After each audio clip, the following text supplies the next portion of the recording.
Assalamualaikum warahmatullahi wabarakatuh. Salam sejahtera bagi kita semua. Kenalkan, nama saya Laude Sarvan dengan NIM 2366390006, mahasiswa program Doktor Ilmu Manajemen, Fakultas Ilmu Ekonomi dan Bisnis, Universitas Persatuan Indonesia, Yayasan Administrasi Indonesia. Yang terhormat para Dewan Penguji, yang terhormat pimpinan sidang Bapak Profesor Dr. Insinyur Andos Firman Muin, MSc MM. Dalam kesempatan ini, izinkan saya untuk mempresentasikan proposal disertasi saya yang berjudul Antecedent Komitmen Organisasional terhadap Motivasi Kerja Dosen Tetap pada Universitas Swasta di Pekanbaru, Provinsi Riau.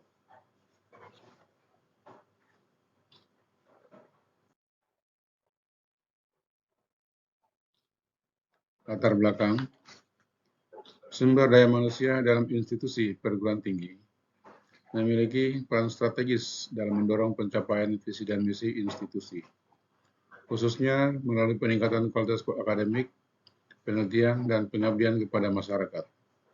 Jabatan fungsional dosen adalah jalur karir yang tidak hanya memberikan pengakuan formal atas kompetensi dan prestasi dosen, tetapi juga menjadi alat untuk meningkatkan kualitas sumber daya manusia di perguruan tinggi.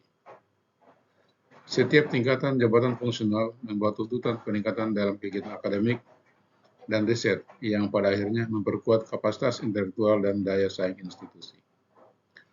Jabatan fungsional yang terstruktur dengan baik mendorong dosen untuk aktif melakukan penelitian dan publikasi ilmiah yang berdampak langsung pada reputasi dan akreditasi perguruan tinggi.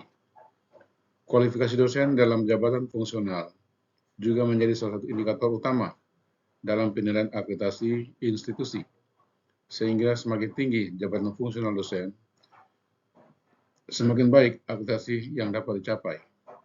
Selain itu, adanya jalur pengembangan karya yang jelas melalui jabatan fungsional dapat meningkatkan motivasi dan loyalitas dosen, menciptakan lingkungan kerja yang produktif dan berdedikasi. Tabel 11 adalah tabel akreditasi Universitas Swasta di Pekanbaru, Provinsi Riau, yang dalam hal ini akan dijadikan sebagai sampel penelitian. Di sini ada 3 nama universitas, ada kode perguruan tinggi, jumlah program studi, dan akreditasi program tinggi. Dari tabel ini dapat saya dijelaskan bahwa untuk akreditasi universitas, ketiga universitas pada data ini memiliki akreditasi B dengan jumlah program studi yang berbeda. UIR memiliki jumlah prodi sebanyak 48 prodi, UMRI memiliki 28 prodi, Unilab memiliki 35 prodi. Kualitas institusi akreditasi B menunjukkan bahwa ketiga universitas tersebut telah memenuhi standar kualitas pendidikan yang baik, namun belum mencapai peringkat tertinggi yang biasanya diakui oleh akreditasi A atau unggul. Jadi, akreditasi berpotensi mempengaruhi perkembangan jabatan fungsional dosen, terutama karena institusi berakreditasi baik cenderung memberikan lebih banyak dukungan dan peluang untuk riset serta publikasi. Tabel 12 ini adalah tabel tentang jumlah dosen, tingkat pendidikan, dan jabatan fungsional dosen. Berdasarkan tabel ini, kita bisa melihat bahwa sebagian besar dosen di 3 universitas tersebut memiliki kualifikasi pendidikan S2 dengan total dosen 784 orang dosen atau sekitar 73%. Dosen dengan pendidikan S3 relatif sedikit, yaitu 65 dosen atau sekitar 6,3%. Perbedaan tingkat pendidikan berpengaruh pada kesempatan dosen untuk mencapai jabatan fungsional yang lebih tinggi. Dosen dengan gelar S3 biasanya lebih mudah memenuhi syarat untuk kenaikan jabatan fungsional seperti lektor kepala dan guru besar. Yang kedua, distribusi jabatan fungsional dosen. Dari 1.078 orang dosen di 3 universitas, sebagian besar berada di jabatan lektor, yaitu sebanyak 656 orang dosen atau 60,8%, diikuti oleh asisten ahli sebanyak 233 orang dosen atau 21,6%. Jabatan fungsional lektor kepala 106 orang dosen atau 9,8%, dan guru besar sebanyak 20 orang dosen atau 1,8%, memiliki jumlah yang sangat kecil. Hal ini menunjukkan bahwa mayoritas dosen masih berada pada jabatan asisten ahli dan lektor. Kurangnya dosen pada posisi jabatan fungsional tinggi, lektor kepala dan guru besar, mengindikasikan bahwa hanya sedikit dosen yang berhasil menaik ke tingkat fungsional yang lebih tinggi. Jadi, dari data di atas menunjukkan bahwa adanya variasi signifikan dalam jumlah dosen yang mencapai jabatan tertinggi di masing-masing universitas, yang dapat dipengaruhi oleh kebijakan universitas, dukungan untuk penelitian, dan iklim akademik. Selain itu, ada hubungan antara tingkat pendidikan dan jumlah dosen di jabatan fungsional tertentu, di mana mayoritas dosen berada di level fungsional yang lebih rendah. Keterbatasan dalam kualifikasi pendidikan, beban kerjaan tinggi, serta kurangnya dukungan institusi dan proses administrasi yang rumit adalah beberapa faktor utama yang menyebabkan dosen tetap enggan mengurus pangkat atau jabatan fungsional. Berikutnya, tabel 3, yaitu tabel tentang data publikasi pelaksanaan penelitian dosen tahun 2018 sampai tahun 2023. Yang pertama, kita lihat dari jumlah penelitian dosen per tahun. Untuk Universitas Islam Riau, tahun 2018 hingga tahun 2023, jumlah penelitian dosen relatif meningkat, terutama di tahun 2019 sebanyak 169 penelitian atau 23,57%. Tahun 2023 sebanyak 140 penelitian atau 20,22%. Rata-rata penelitian dari tahun ke tahun menunjukkan pertumbuhan dengan sedikit fluktuasi. Hal ini menunjukkan adanya upaya konsisten dalam peningkatan produktivitas penelitian. Yang kedua, Universitas Muhammadiyah Riau. Jumlah penelitian pada tahun 2020 sebanyak 38 penelitian atau 22,22%, dan di tahun 2023 sebanyak 41 penelitian atau 23,97%. Hal ini menunjukkan produktivitas penelitian yang lebih rendah jika dibandingkan dengan universitas yang lain. Hal ini disebabkan oleh beberapa faktor seperti jumlah dosen yang lebih sedikit atau keterbatasan dalam fasilitas penelitian. Yang ketiga, Universitas Lancang Kuning atau UNILAG. Jumlah penelitian dosen di tahun 2020 sebanyak 116 penelitian atau 24,36%, dan di tahun 2023 mengalami penurunan. Berikutnya, publikasi nasional dan internasional.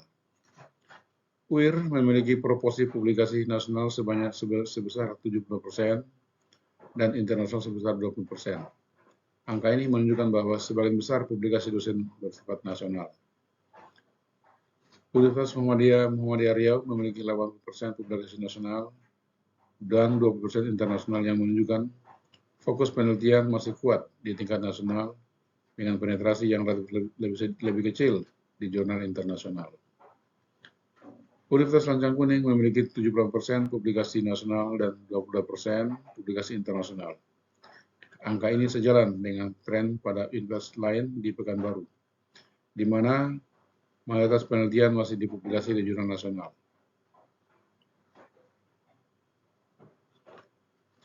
Jadi, data di atas menunjukkan bahwa peningkatan kualitas penelitian dan publikasi dosen di jurnal internasional dapat membantu universitas dalam meningkatkan akreditasi dan daya saing akademik, serta mendorong dosen untuk aktif dalam peningkatan jabatan fungsional mereka.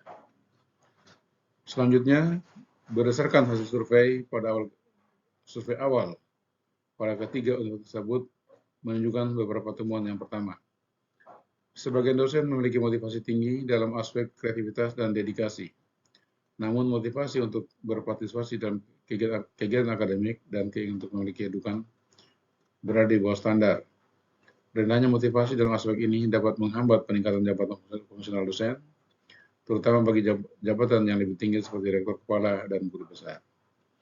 Dosen memiliki loyalitas dan keterikatan emosional yang kuat dengan institusi, namun ada beberapa aspek yang perlu ditingkatkan, yaitu kepatuhan terhadap aturan dan tanggung jawab dalam bekerja untuk mencapai jabatan fungsional yang lebih tinggi.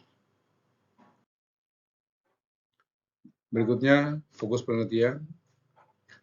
Fokus utama penelitian adalah motivasi kerja tetap di 3 universitas swasta di Pekanbaru Riau. Subfokus penelitian yang pertama adalah kepribadian, knowledge sharing, dan budaya organisasi.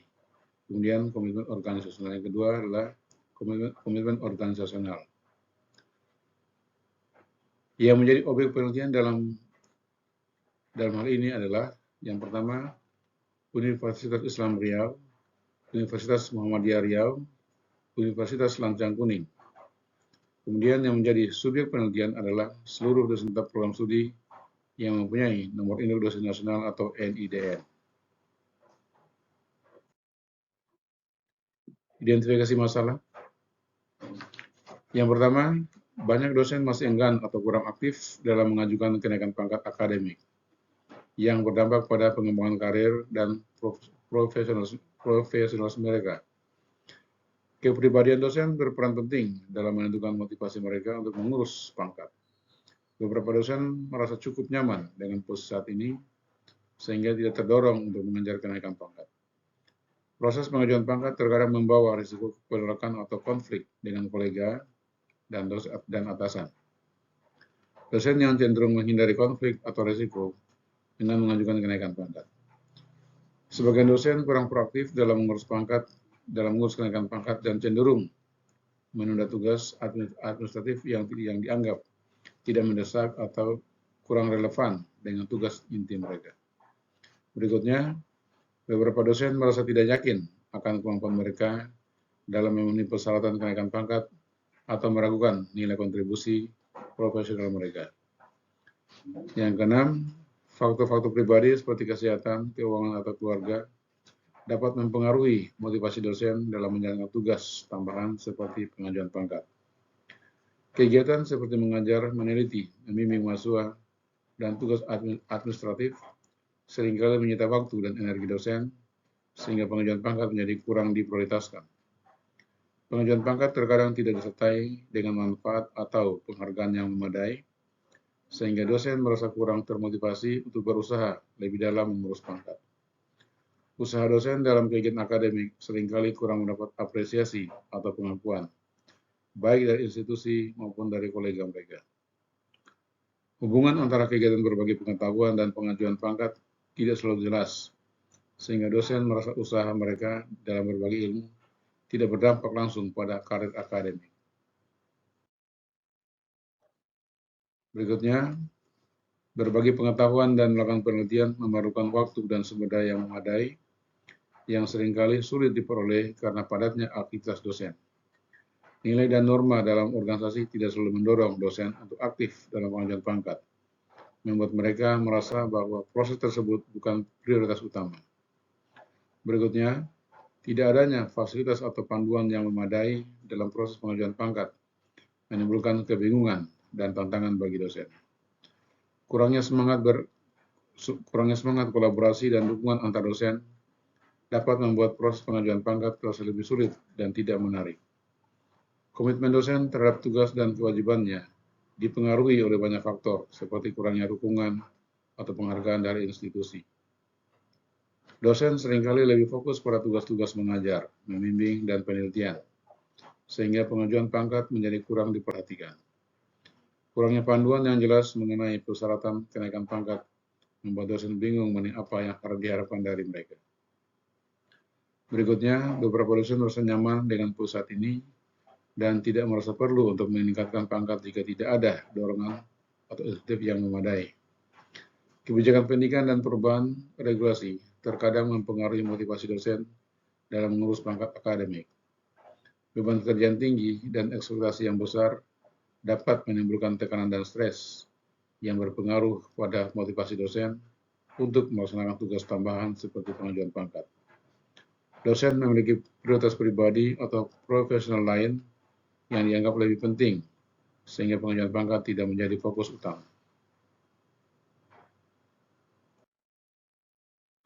Batasan masalah, sini ada 3 variabel yang teliti. Yang pertama, independent variabel, terdiri atas kepribadian, knowledge sharing, dan budaya organisasi. Dependent variabel yang kedua adalah dependent variable, yaitu motivasi kerja. Yang ketiga adalah intervening variable atau yaitu komitmen organisasional. Subjek penelitian adalah seluruh dosen tetap program studi yang mempunyai nomor induk dosen nasional, dan objek penelitian adalah Universitas Islam Riau, Universitas Muhammadiyah Riau, dan Universitas Lancang Kuning. Rencana penelitian adalah tahun 2024 sampai dengan selesai. Perumusan masalah. Yang pertama, apakah kepribadian berpengaruh terhadap komitmen organisasional pada dosen tetap pada universitas swasta di Pekanbaru, Provinsi Riau? Yang kedua, apakah knowledge sharing berpengaruh terhadap komitmen organisasional pada dosen tetap pada universitas swasta di Pekanbaru, Provinsi Riau? Yang ketiga, apakah budaya organisasi berpengaruh terhadap komitmen organisasional pada dosen tetap pada universitas swasta di Pekanbaru, Provinsi Riau? Yang keempat, apakah kepribadian, knowledge sharing, dan budaya organisasi secara bersama-sama berpengaruh terhadap komitmen organisasional pada dosen tetap universitas swasta di Pekanbaru, Provinsi Riau? Yang kelima, apakah kepribadian berpengaruh terhadap motivasi kerja pada dosen tetap pada universitas swasta di Pekanbaru, Provinsi Riau? Yang keenam, apakah knowledge sharing berpengaruh terhadap motivasi kerja pada dosen tetap pada universitas swasta di Pekanbaru, Provinsi Riau?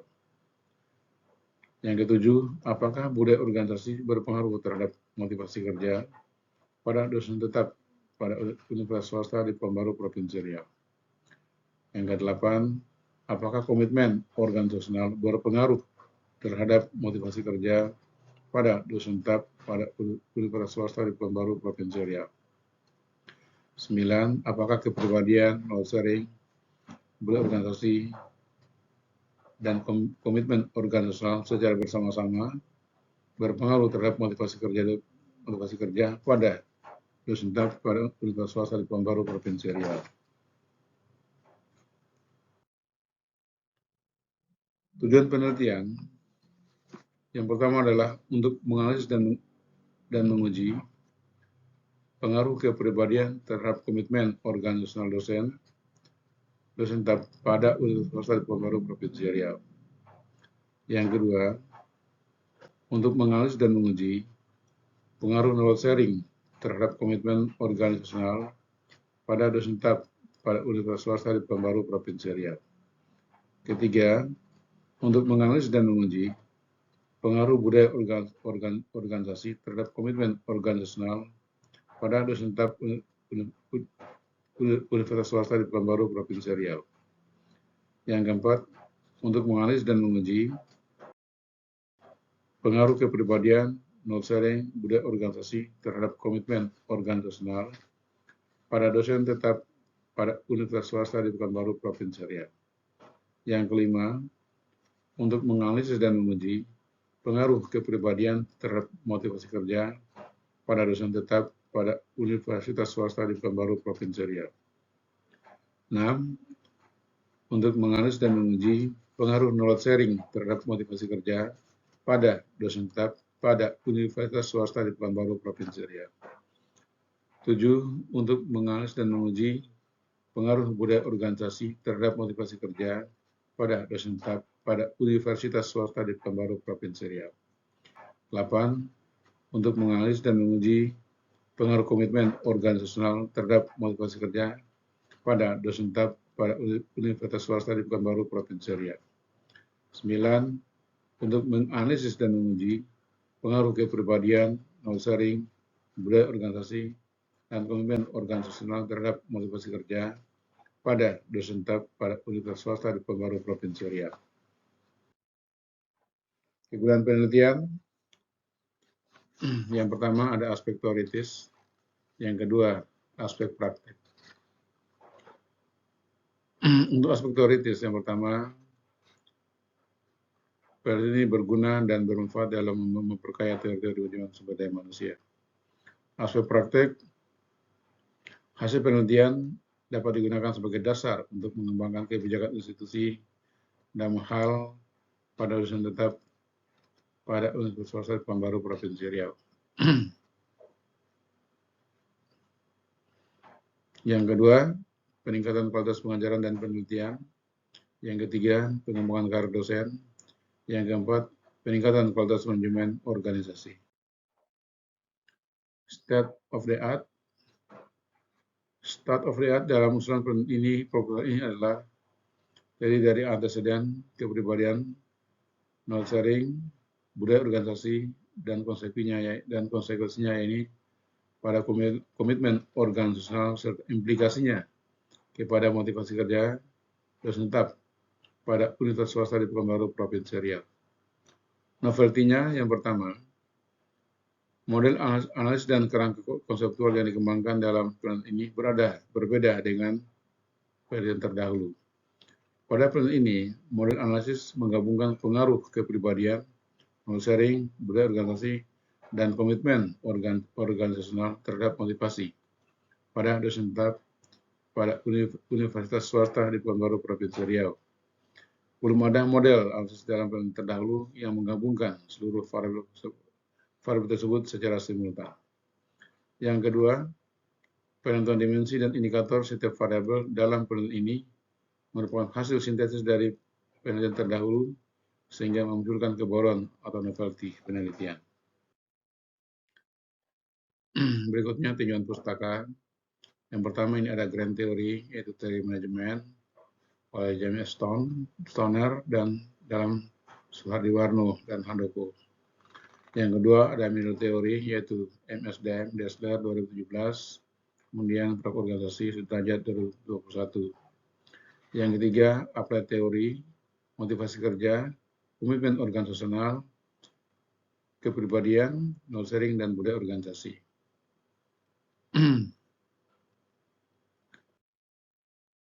Applied theory ada motivasi kerja, sintesisnya, motivasi kerja adalah dorongan untuk menggerakkan semangat seseorang agar secara sadar dan sengaja timbul keinginan dan kemampuannya untuk melakukan sesuatu, sehingga dapat memperoleh hasil dan mencapai tujuan yang diinginkan untuk melakukan sesuatu dengan tujuan tertentu yang bersumber dari dalam atau dari luar diri.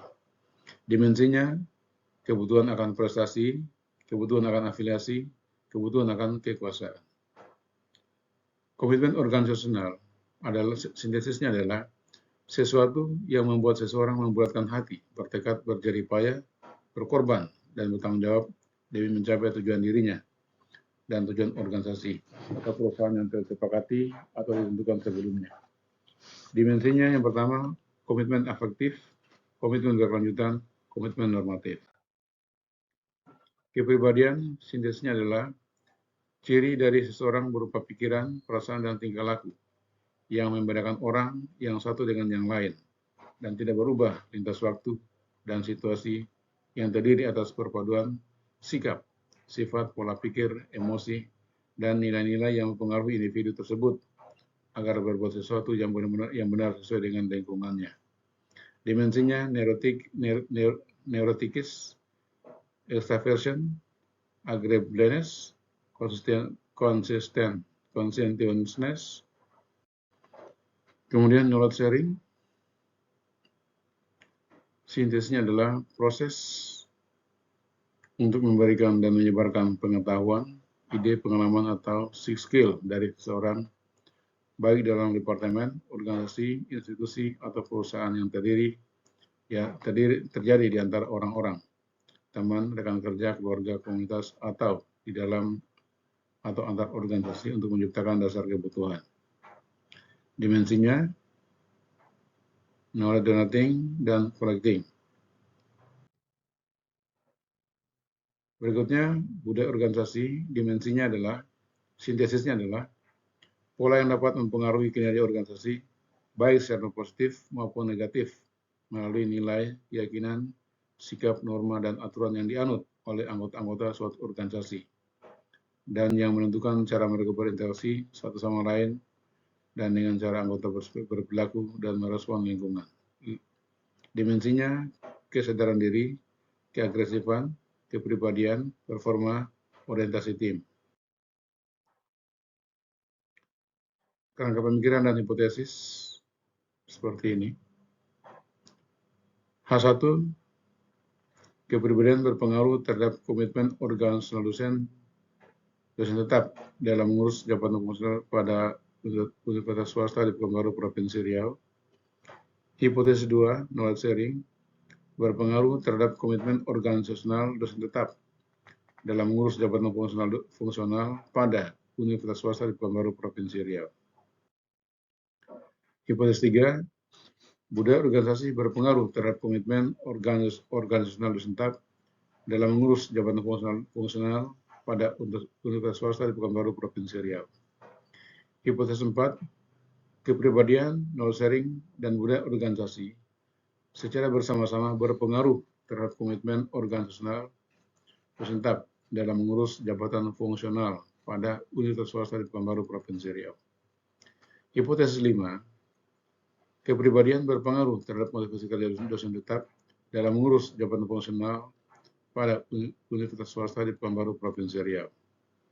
Hipotesis 6, knowledge sharing berpengaruh terhadap motivasi kerja dosen tetap dalam mengurus jabatan fungsional pada universitas swasta di Pekanbaru, Provinsi Riau. Hipotesis 7, budaya organisasi berpengaruh terhadap motivasi kerja dosen tetap dalam mengurus jabatan fungsional pada universitas swasta di Pekanbaru, Provinsi Riau. Hipotesis 8, komitmen organisasional berpengaruh terhadap motivasi kerja dosen tetap dalam mengurus jabatan fungsional pada universitas swasta di Pekanbaru, Provinsi Riau. Hipotesis 9, kepribadian, knowledge sharing, budaya organisasi, dan komitmen organisasional secara bersama-sama berpengaruh terhadap motivasi kerja dosen tetap dalam mengurus jabatan fungsional pada universitas swasta di Pekanbaru, Provinsi Riau. Metode penelitian. Yang pertama, jenis penelitian, yaitu metode kuantitatif dengan peningkatan deskriptif dan verifikatif. Sumber data, data primer, kuesioner, sekunder, library research. Metode pengumpulan data, observasi, wawancara, dokumentasi. Objek penelitian, tiga universitas swasta di Pekanbaru, Provinsi Riau.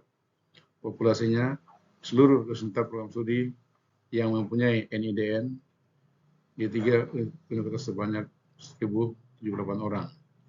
Sampelnya 252 orang. Metode analisis adalah menggunakan metode SEM. Ini adalah operasional penelitiannya. Ini ada dimensi-dimensinya, ada variabel, konseptual, dimensi, indikator, kode item. Berikutnya adalah rancangan instrumen penelitian dengan uji konfirmatori analisis. Yang pertama, validitas instrumen penelitian menggunakan rumus KMO seperti ini. Kemudian, reliabilitas instrumen penelitian menggunakan teknik Alpha-Cronbach, ya rumusnya seperti ini. Kemudian, rancangan analisis data dan uji hipotesis. Yang pertama, rancangan analisis data menggunakan metode SEM dengan langkah-langkah sebagai berikut. Yang pertama, merumuskan model, membuat diagram jalur, merumuskan persamaan pengukuran dan struktural, memilih data input dan estimasi model, identifikasi model, uji kesesuaian model, interpretasi dan modifikasi model. Berikutnya adalah gambar dari model persamaan struktural secara keseluruhan, seperti ini. Uji hipotesis digunakan untuk menguji, untuk mengetahui sebab akibat atau hubungan, pengaruh langsung atau tidak langsung dari masing-masing variabel pembentuk model dari setiap hipotesis yang diajukan. Ada dua struktur seperti ini. Ini struktur 1, ini struktur 2. Ini adalah kriteria pengujian hipotesis. Seperti ini gambarnya. Ada hipotesis, keputusan, kriteria uji dan keputusan. Demikianlah yang dapat saya sampaikan. Billahi taufiq wal hidayah. Assalamualaikum warahmatullahi wabarakatuh. Dan selanjutnya, sebelum saya akhiri,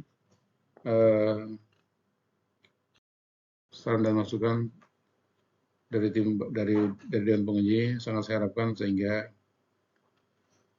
proposal saya ini menjadi sempurna. Terima kasih. Assalamualaikum warahmatullahi wabarakatuh.